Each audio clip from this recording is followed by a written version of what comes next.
David Mitchell, who has been lending his wisdom and grace for the past couple of years. Violet, who's just joined our team. But then also people who work with us, because what we try to do is collaborate with people who give who bring to us their excellence for the task at hand. And we are exceedingly grateful to all of you. And it's really important to recognize that anything that happens, we have this great man theory of history, which is event, event, event. But there is so much leading up to, so much that comes after, and the collective produces everything. So I did want to just say that for a moment. Um, so the second speaker of the morning is um, Mark Nelson, and he's going to, the topic is reconstructing the landscape of mid-century display at home with Louise and Walter Arensberg's collection in the heart of Hollywood's burgeoning art community. And before he comes on, I want to say a heartfelt thank you to Larry Lipp, whom you will hear from later in the program. But we had the great blessing of meeting Larry a couple of years ago. He had absolutely um, sparkling mind and a generosity of spirit. And it was he who introduced me to Mark Nelson. And Mark's work is of topic is that have great resonance throughout the conference, and we're absolutely thrilled to have him. So welcome.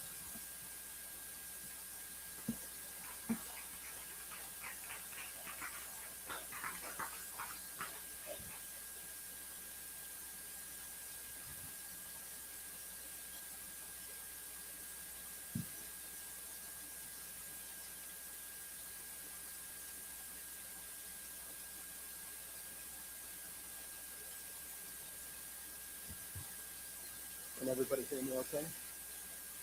Hey, thank you so much. Thank you, Lisa. Pleasure to be here today. And thank you also to Aaron Wells and Larry List. I have to say, 30 years is an extraordinary thing.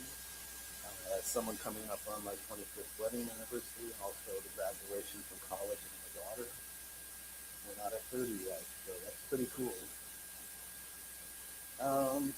I'd also just like to dedicate this talk today to my two co-authors, Bill Sherman, who is the director of the A.V. Warburg Institute in London, and Ellen Keebler, who's here today, director of the University Galleries at William-Paterson University. Both of them have taught me how to think in completely new ways, and I'm forever grateful to both of them. My talk today is, you might say, a rumination. Oh, before I start, I should say some of you probably maybe know my work from the museums. I'm a book designer by profession. That's how I spend my days. It's a great job to have because I spend all of my days with all of the great curators and bookmaking people here in New York and elsewhere. And I really think it's like getting a graduate program in the arts every 3 months for 25 years. Awesome. The book I want to talk to you about today is called Hollywood Arnsford. It's the one I'm most proud of. It took 12 years to make, and it's really a labor of love. This is a rumination of sorts. Can everyone read that okay? Thank you. It's a rumination, I think, and it's in 3 parts. Part 1 starts in Florence in 1971. In 1971, my family moved to Naples, Italy. My father was busy programming and installing mainframe computers for the 3M Corporation. My mother, as you might expect, put her own career on hold to look after me and my brother. My parents were excited to be living for the first time overseas, and as people in that situation tend to do, they spent their spare time traveling, and here I've underlined it, to experience the many fantastic things of which they had previously only known through pictures or read about in books. One could say that when people do this, they are looking for a proof of some kind, proof that the things found in books actually do or did exist. And the rather funny chicken and egg corollary of this statement, of course, is that those same books and images were themselves once made as proof of things seen or experienced. So it was that we traveled north one weekend to Florence to see the statue of David. And it's worth noting here, by the way, that on these excursions my father was almost always behind the camera. Now, according to family lore, and truly I have no memory of this, I became so enthralled by the statue of David that I refused to leave the gallery. Apparently, the only way my mother could persuade me it was time to go was by buying me this gift store picture. It was a trade that seemingly satisfied me, and so I was convinced to leave behind the real thing. My mother told this story many times over the years, but I long wondered how much truth there was to it. Was this encounter really sui generis, a moment so powerful that it forged some complete and unbreakable love of art in me from the age of 4? It seems too good to be true, especially since most parents will tell you that little children can be mollified by almost any toy or bauble. Let's take a look at my father's journal to see if it provides a clue. It shows that our trip to Florence took place on October 29 of that year, 1971, 2 days north of my 4th birthday. My dad wrote, Florence was especially appealing with its beautiful art, buildings, and handicrafts. I must say, it beats Dayton for shopping. Mark did well in keeping up with it and complained only a minimum. Well, this is heartening to know, but it offers little help with the matter under discussion. The French philosopher Roland Barthes perhaps provides a more useful clue in his seminal work, Camera Lucida. In that book, he asserts that, quote, a specific photograph is never distinguished from its reference, or, as he put it parenthetically, from what it represents. Now, maybe I would have been happy with the toy, but it's way cooler, I think, to imagine my 4-year-old self channeling a future Roland Barthes and agreeing to substitute the subject of a photograph for a photograph of the subject. Surprisingly, Camera Lucida has a fairly relatable humanist warmth to it. In addition to providing a unique take on the nature of photographs, it is also Barthes' paean to his mother, a whole-throated scene over her death. Over the course of the book, Barthes looks for the essence of his mother as he sorts through photographs of her. His search is framed by the two terms he famously coined, studium and punctum. Studium, Barthes asserts, encompass all of those attributes that make a photograph culturally or historically understandable to us in general. In other words, this photograph studium is what allows me to point to it and tell you it is the statue of David, and it is why you will agree that I am making a true statement, and that you are not, for example, seeing here Rodin's The Thinker. A photograph punctum, however, was for Barthes some detail which disturbed its studium, some nearly intangible, almost indescribable thing. Something that pricks me, he wrote, something that bruises me, is poignant to me. Unlike the studium, the punctum is never general and is only ever individual. The private response of only one spectator, a sublime happening, not necessarily occurring of their own volition. The question then, does this picture have for me a punctum? Does it have within it something that bruises me? I am not wholly sure. And the second question, while we're at it, if a photograph cannot be separated from its reference, which photograph matters most? Do any and or all of the million photographs of the statue of David that exist worldwide have equal studium? Let's consider my father's photograph, taken that day in late October 1971. Alas, I do not appear in them. There is no image of me looking up with wonder at the sculpture, no proof again to be found here. What we can see quite clearly, though, is something we cannot make out from my gift store photograph. The statue of David is massive. It weighs 6 tons and is 16 feet 11 inches tall. It sits on a pedestal that is another 7 feet 6 inches tall. The two pieces together total a staggering 24 feet 5 inches. And we all know that Michelangelo, in his brilliance, crafted the statue of David with an oversized head, torso, and right hand, so that when it is seen from below, the body foreshortens and appears anatomically correct. As you can see from my father's more or less frontal photograph, taken from a typical touristic vantage point with a zoomed-in 50mm lens, Michelangelo's mathematical correction functions as intended.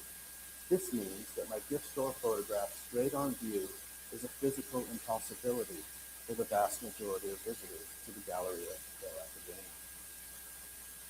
Here, I've stripped away the frame from the photo so that it might seem a less fetishized and more objective view, the sort of view generally preferred in books about art.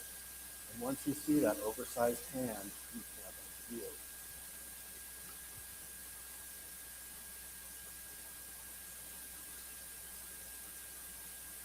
Keeping all this in mind, we move across the ocean and across the United States into the future past of mid-century Los Angeles. Louise and Walter Arnsberg, pictured here in Hollywood with Marcel Duchamp, first caught the fever for modernism at New York's 1913 Armory show. Though they bought modestly from that exhibition, they paid its organizer, Walter Scott, for private lessons so they could better understand this shocking new development, which had hit them, quote, between wind and water, unquote. Soon after, they began an assiduous, relentless, years-long search for all of the paintings they had not been brave enough to buy during their initial visit to the show. When Marcel Duchamp came to the United States for the first time in 1915, they became his friends and his landlord in exchange for one of his most famous works, The Bride Stripped Bare by Her Bachelor Eden, also known as The Large Glass. In their apartment on West 67th Street, they hosted the raucous, all-night salons that famously brought Dada to New York. By 1921, the parties, when they happened at all, weren't that much fun anymore. Walter had squandered his inheritance, and the couple was broke and unhappy. They moved west to save their faltering marriage. In 1936, when this picture was taken, Louise and Walter were wealthy again thanks to Louise's inheritance. It was Duchamp's first visit to California, and he had not seen his patrons or his own paintings in over a decade. He was stunned to see how completely, by proxy of their artworks, he and his artist friends inhabited their home. And when people see this picture, they often comment on this detail of Walter's finger touching Louise's knee, seemingly rendered by Michelangelo himself, in which Walter, apparently for some kind of reassurance. These same viewers are usually captivated too by the triangulation of the scene, actually a quadrangulation when we remember to include the photographer, Louise's friend, the artist, Beatrice Wood. Four figures, together but alone. Louise seems most present, but she seems to be begging Wood, let's get this over with. And whether this photograph illustrates it or not, Louise was in fact very unhappy with Duchamp during this period. He made what little income he needed brokering artworks for others, and she felt he was now overcharging for the things he was offering for sale. I too have long been moved by this scene, but the picture's punctum, the thing that bruises me, is in the way Duchamp clutches his pipe.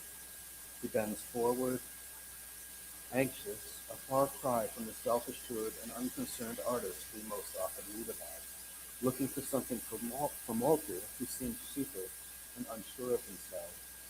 It must have become abundantly clear to Duchamp at some point during the visit that his legacy was in their hands. He has the look of someone sitting at a roulette table with everything at stake. So why does this picture affect me so? One morning in 2004, I read an essay called Hollywood Conversations, Duchamp and the Arnsbergs by scholar Naomi Salison-Dory. It is a text that would profoundly redirect the course of my life over the following 20 years and which continues to affect me today. Included in a book called West Coast Duchamp, published in 1991 to accompany an exhibition at the Shoshone Wayne Gallery, Santa Monica, it contained a passage that shook me my very core. Salas and Gorse wrote, and I truncated it just a little here, what visitors encountered upon entering the Arnsberg's house was a visual cacophony of objects displayed by associational juxtaposition. There was no art gallery per se, rather the whole interior in the garden, trimmed with works hanging frame to frame from floor to ceiling. In hallways and in bathrooms, with sculptures placed on patios and even in the shrubbery. The overall quality, the quantity, and the historical significance of the works were unmatched in any other private collection in California. While they lived in Hollywood, the Arnsbergs amassed over 1,500 items. Salas and Gorse explained, again quoting here, the open accessibility to the Arnsberg's house afforded a constant visual presence of the avant-garde to those interested in modernism. Although admittance was by invitation, no one, it seems, was turned away. So, Los Angeles once had a house museum with 1,500 works hanging cheek by jowl, and anyone could visit provided they wrote or called. As I said, this revelation was earth-shaking. But here's the thing.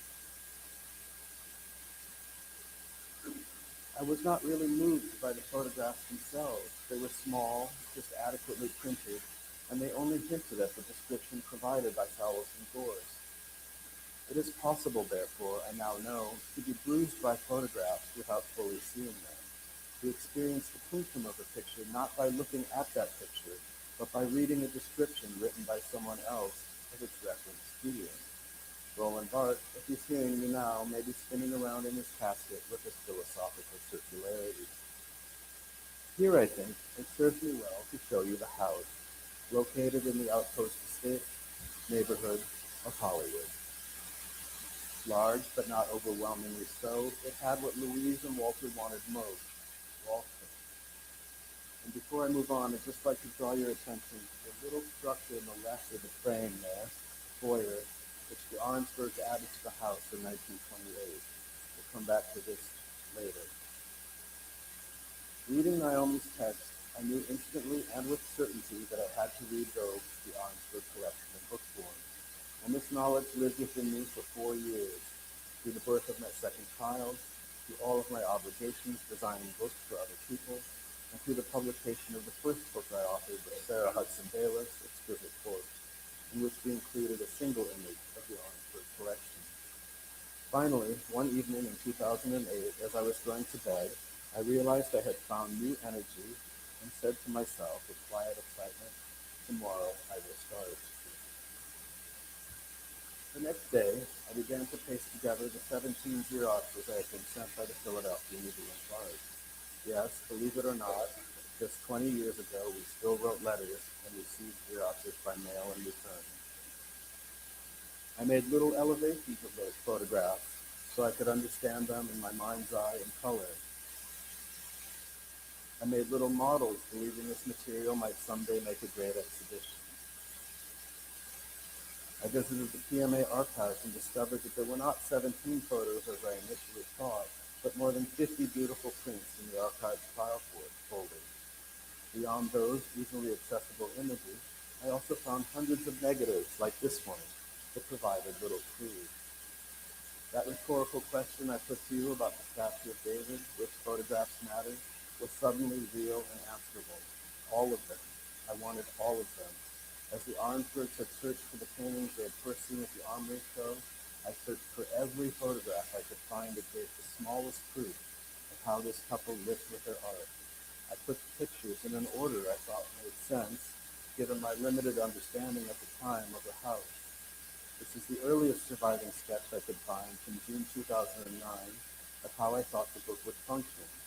I imagined a photographic plate on the right page, followed by a diagram on the following spread, clearly indicating which works were which.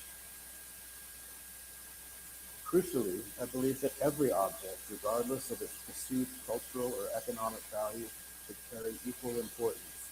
The scenes seemed to me to hold meaning, and they needed to be understood as they had been designed by the Arnsbergs. This presented an unforeseen problem. What to do when the PMA's own documentation of their collections couldn't provide the answers. This was especially problematic with things like the Native American gold, Catherine. Um, how does one identify a bowl in a photograph when it has been designed by the maker in the, by its maker in the round? When its likeness changes as it rotates? Back I went to the PMA where art handlers held every object for me so I could take more than 1,000 photographs of every small object in the Orangeburg collection. It was the only way to find what I was looking for. A photograph can have no studium, it seems to me, if its component parts cannot be understood. What finally can we see in the Orangeburg photograph? Here's how Bill and I put it in our introduction to the book to describe this photograph by Floyd Baxter.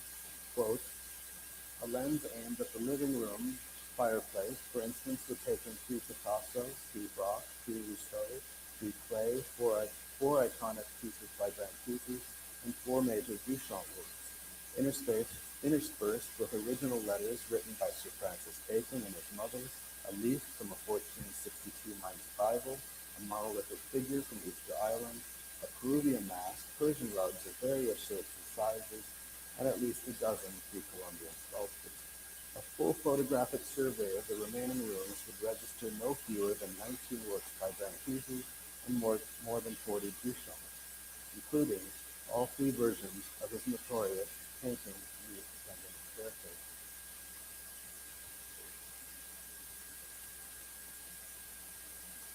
Let's take a quick tour. Here we are in the living room with a group of wounded soldiers visiting from an art therapy course at nearby Birmingham Hospital. On the right here, is T4 Technical Sergeant Don Schlote, who has barely escaped the horrifying event known as the Apollo 1 massacre and was reported dead to his family on the trip home. His nephew Andrew Schlote told me he was 6 feet 2 inches tall, but had only 62 pounds on his frame when he returned to the States. He became an illustrator for Disney and would go on to write 2 books about his wartime experience.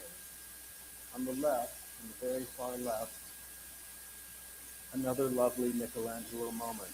One can almost see the Pieta. This man, who I could not identify, looked so sad in the pictures, we dare not imagine what he experienced. Is he perhaps weak, receiving some gentle ribbing from his comrades? Even if that is the case, one can easily understand the care these men afford each other. It's again for me, the Pumpkin. Through the south arch of the living room, here we, here we are on the opposite side of the living room mantel, looking west at the dining room mantel. Behind us, facing east, with 3 more major works by Brancusi, is Juan Grie's open window, placed because the Orangeburgs loved puns so much next to the bay window. Here we are. Here we exit the dining room and we look back into the living room.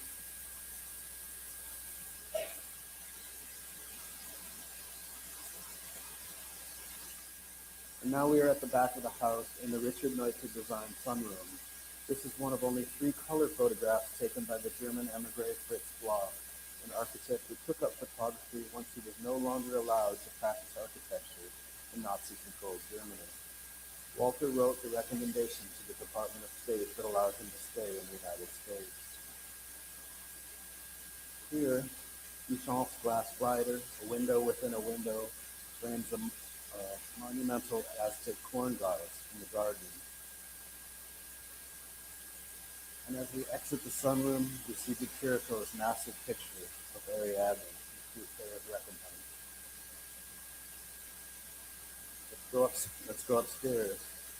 Here are our soldiers again, laughing and grimacing to mimic the face pictured in Gino Severini's painting of a theater mask. Walter got rid of this picture, probably because of Severini's sexist agreements during the war. The stairwell between the floors had 30 paintings. To understand the scale of the place, take a look at Diego Rivera's Flowered Canoe, which for some unknown reason, the Orangeburgs had also de-acquisitioned late in life. I grabbed the opportunity to take this photograph when it went on display at the Whitney's Vida Americana show.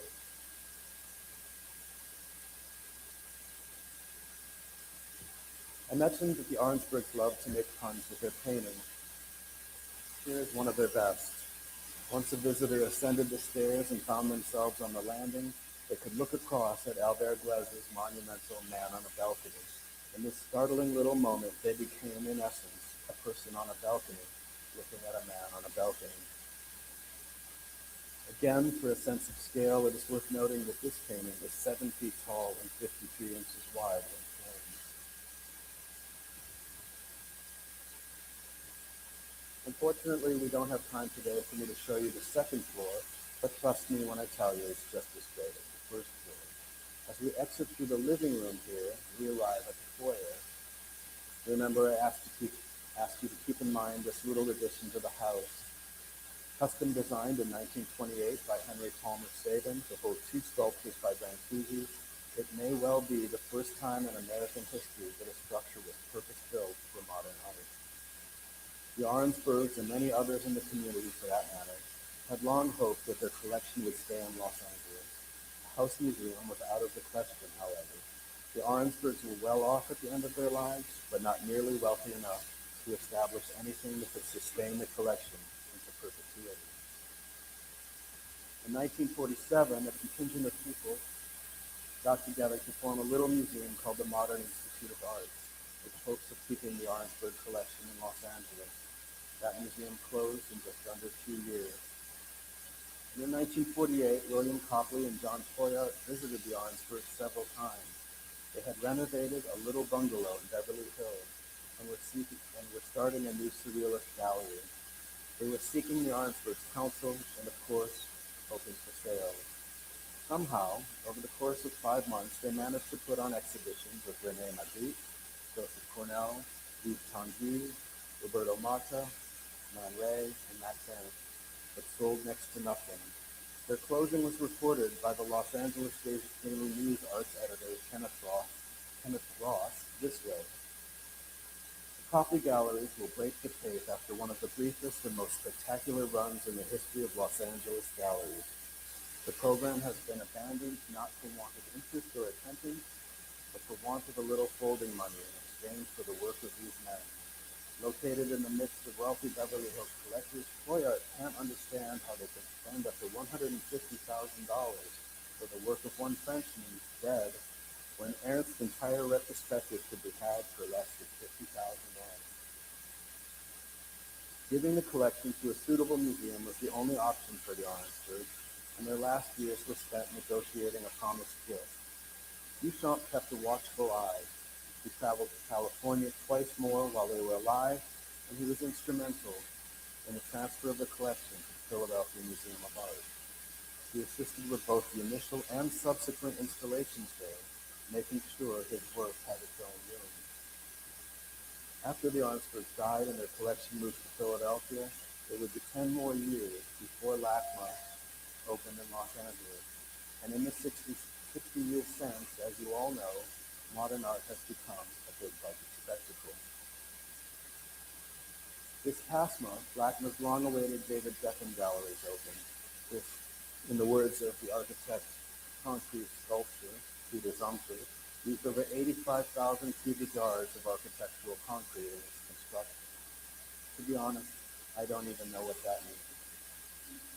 I haven't visited yet myself, and so I can offer no opinion on the place, but it's interesting to ponder the differences and similarities of scale and ambition in these private and public spaces.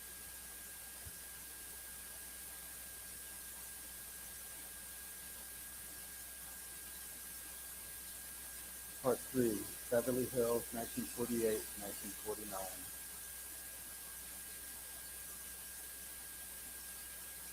This brings me back to my little picture of the statue of David, and I can imagine you thinking, again, this gift store photograph with its impossible view?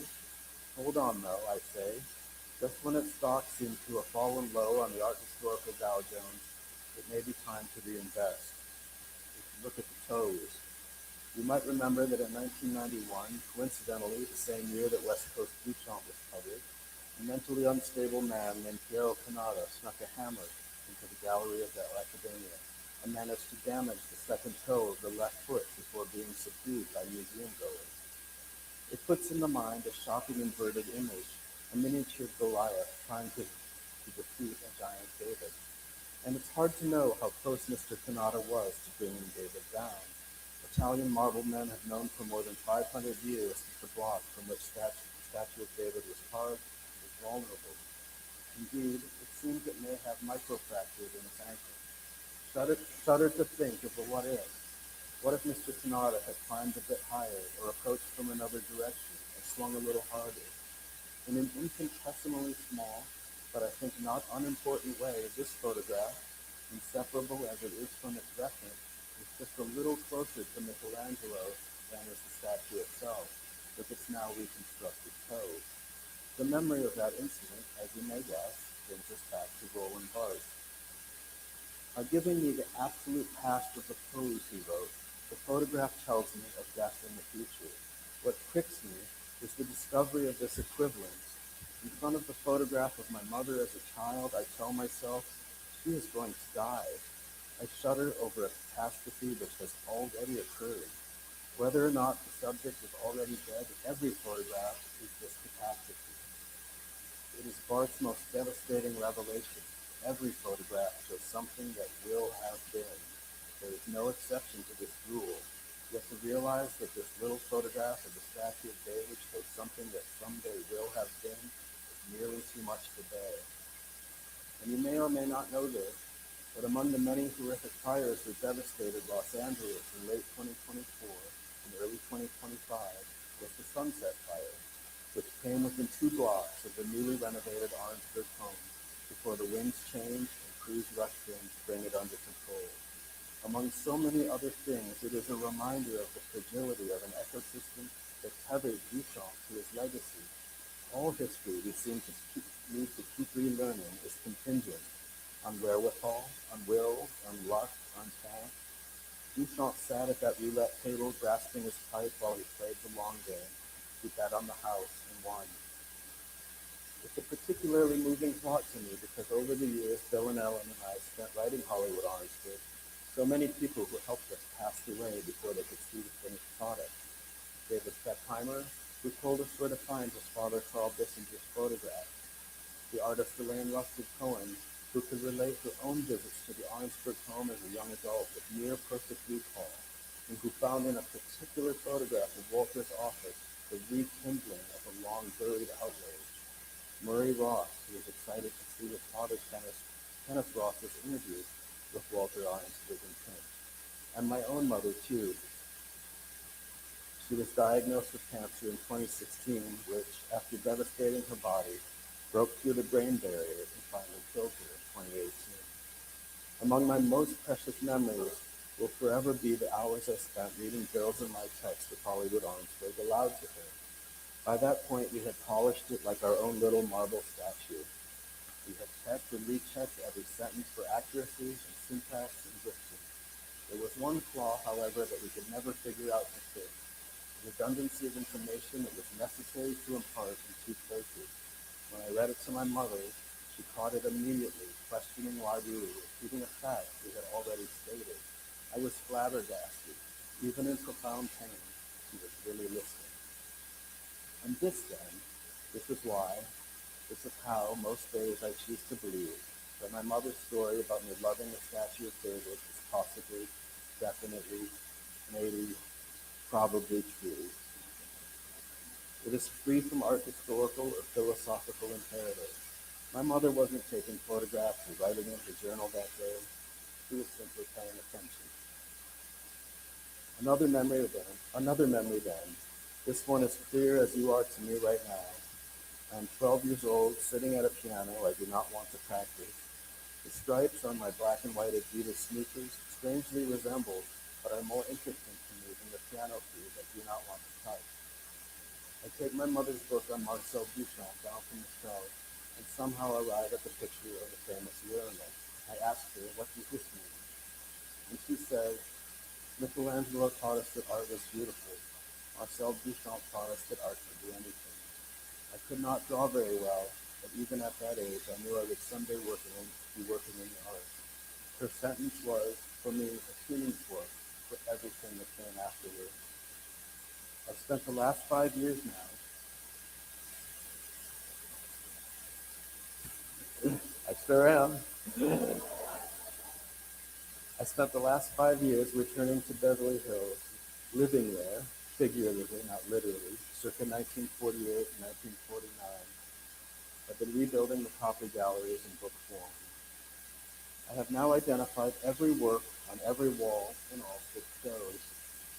Who among you wouldn't want to see this Max Ernst retrospective, the first of its kind, 120 pictures jammed inside a 6-room Beverly Hills bungalow? Here then, the good news. Photographs may show us things before they have died, but they can also be used to bring them back to life. Though it has taken new form, different form, that is to say book form, the Arnsberg House is once again a home where a wonderfully odd couple can teach you how they loved and lived with their art. Hopefully, you will soon be able to visit the Copley Galleries as well. And when that happens, the Arnsberg's California outpost will feel so much like a village, so much more like a village before it was subsumed by a city. And it will also be that much easier to understand that beneath Latimer's shiny, heavy new concrete lies some ever so gently moving art historical bedrock. Thank you for listening.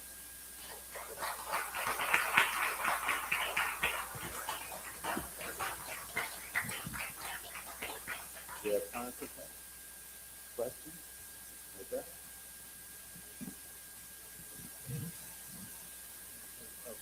Really appreciated your personal take on that. That was wonderful. And thought-provoking. I wonder, in the spirit of you talking about Bart, but also talking about catastrophe and things that could have you thought about the role of the Art Institute of Chicago and Catherine Koo and Daniel Rich in trying to get their own production there first and showing it there, in fact, in 1949? And thinking as a curator of all the work Catherine Koo put into working with a relationship that ultimately didn't go anywhere and had a really ugly end, and showing it and having this kind of promise for the Chicago community, which is a place that has always welcomed surrealism, but then it not happened. I wonder what you could say about that in terms of all the kinds of reflections you just really made. I could speak about this topic for 2 hours, but I won't. It's a wonderful question, thank you, and it's an important one because that moment in history has real lessons for everyone. Um, Briefly, Catherine Koo and Daniel Rich came out to California in '49 to say we want to do an Arnsberg collection show in Chicago, and they did in fact do that. But they made a really crucial flaw. It should be said that at this time, the Arnsbergs are entertaining all of these musicians all over the place, Mexico, everywhere, Chicago. And they like, and to be honest, they like it. They like the cat and mouse game of it. They enjoy the attention. But they tell people, they, they tell people, or they tell Catherine too, when we come out there, no fanfare. We don't want anything. Like don't make any parties or anything like that. And the Chicago Art Institute makes a fatal flaw. They take them at their word. And so they arrived there on the train platform. I think there was like one guy to greet them, and there were no parties and no luncheon. And they were mad. They were upset. Like, what happened? The one good thing that really did come out of it was that Catherine Koo had initially planned to bring out their pre-Columbian sculptures, and then they decided they were too heavy and that people wouldn't be interested. And that allowed the Arnsbergs a chance to live in their house with only their pre-Columbian artwork. And it got them thinking, and it got them really loving those pieces even more than they ever had. So I think, all things have a kind of balance to them. Thanks for the question. Great question. I don't know how much time we have. Or something. 2 minutes? One or two more? One or two more? One or two more?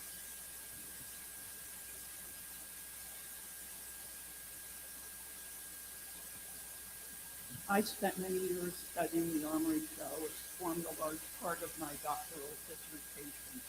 Specifically, I worked with what I call an independent group of modernists, derived with John Smith. And it's interesting when you look at several of those early collections where the collections brought either many pieces or few pieces from the armory show, or got turned on to things somewhat later, like House of Barnes. And what makes the difference for the Barnes Foundation existing and going back to the question that was, or the statement that was made was number one, money. And the John Quinn collection, something that's been looked at, but not quite in a long time. And I don't know that people are aware that he had no children, he had no wife. So his collection, which he was counsel for the army, so, and he was very closely involved with funding it. A very pivotal woman who no one knows about, Elizabeth Sage Hare, was involved with trying to keep the collection together. She wrote the auction catalog. Eventually, it resolved with her.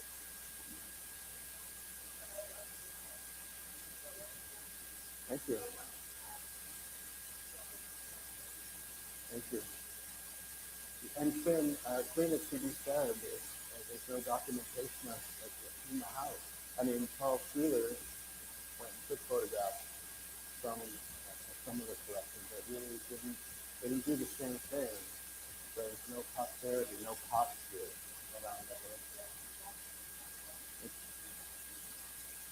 Exactly. Mm-hmm. One more. Oh, one more. Okay.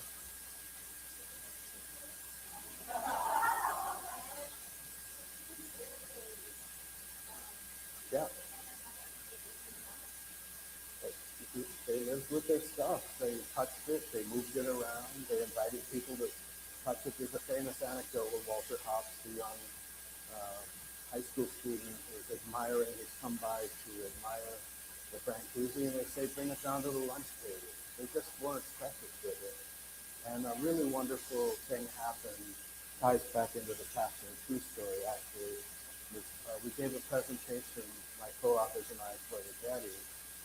And it was sort of near the end of COVID, and during the end, someone jumped into the chat, a woman who had spent her childhood crawling around inside the Arnsberg house, Judy Jackie Silver, who is the daughter of the film producer, I think director, Sam Jaffe. I hope I have that right. At any rate, he was so moved by being able to have a chance to relive in the house she had grown up with, that she gave me as a gift, which I will someday give when I'm willing to let go of it, Walter Arnsberg's signed copy of the 1949 Chicago signed to her brochure for that exhibition. So, and she told me one really amazing thing. Where were the clays? She said that when you went into the bathroom, forget about towels. They simply hung all the clays along the towel rack. We don't have a picture of that, but I love that memory, that image. Okay? Good? Okay, thank you.